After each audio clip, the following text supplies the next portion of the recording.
Selamat datang kembali. Oke, kali ini kita punya sumber yang menarik banget ya.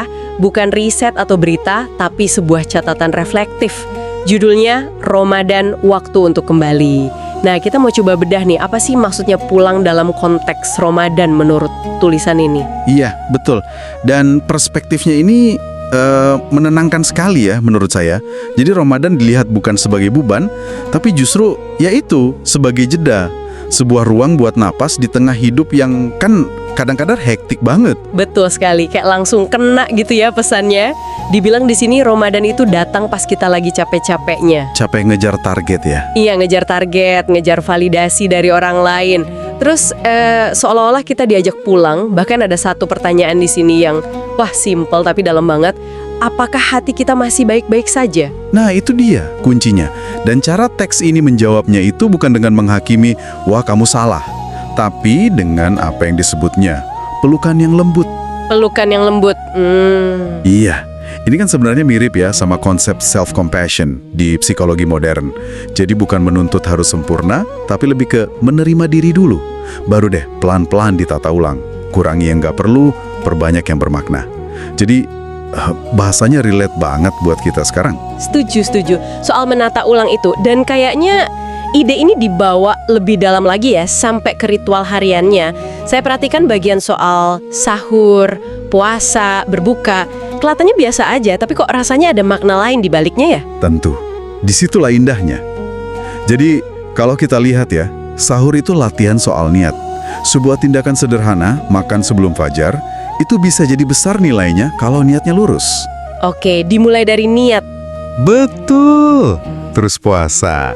Nah, ini kan sekolah kejujuran paling murni kan? Tidak ada yang mengawasi. Cuma kita dan Tuhan yang tahu. Ini soal integritas personal. Lalu pas berbuka, kita diingatkan lagi kalau bahagia itu, ya sesederhana itu. Segelas air, beberapa butir kurma, cukup. Jadi setiap ritual kecil itu ternyata ada pelajaran psikologisnya ya. Niat, integritas, dan rasa syukur. Tepat. Dan kalau semua itu digabung, menurut teks ini, itulah jalan menuju kemenangan sejati. Kemenangan sejati. Iya, menangnya bukan ngalahin orang lain, tapi ngalahin ego kita sendiri. Saat kita berhasil menahan marah ketika diprovokasi, atau menahan lidah dari ucapan yang menyakitkan. Nah, itu esensi sabar yang digambarkan di sini. Sebuah sabar yang aktif dan sadar, bukan pasif.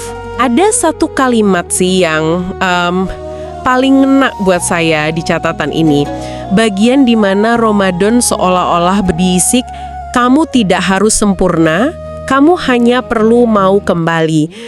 Wah, di tengah dunia yang terus menuntut kita untuk sempurna, kalimat ini rasanya adem banget ya. Betul. Dan kembali di sini tuh bukan berarti sekali balik terus selesai.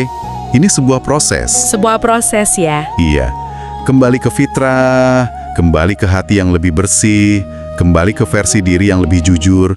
Jadi yang penting bukanlah perubahan drastis yang besar-besaran, tapi yaitu kemauan untuk terus-menerus balik ke arah yang benar.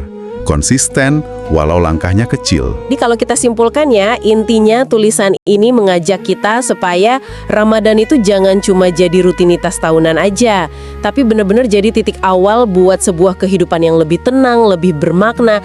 Saya suka banget kalimat penutupnya. Semoga Ramadan ini bukan hanya singgah di kalender, tapi menetap di hati. Indah sekali. Nah, ini mungkin jadi pertanyaan penutup buat kita semua renungkan, buat Anda yang mendengarkan.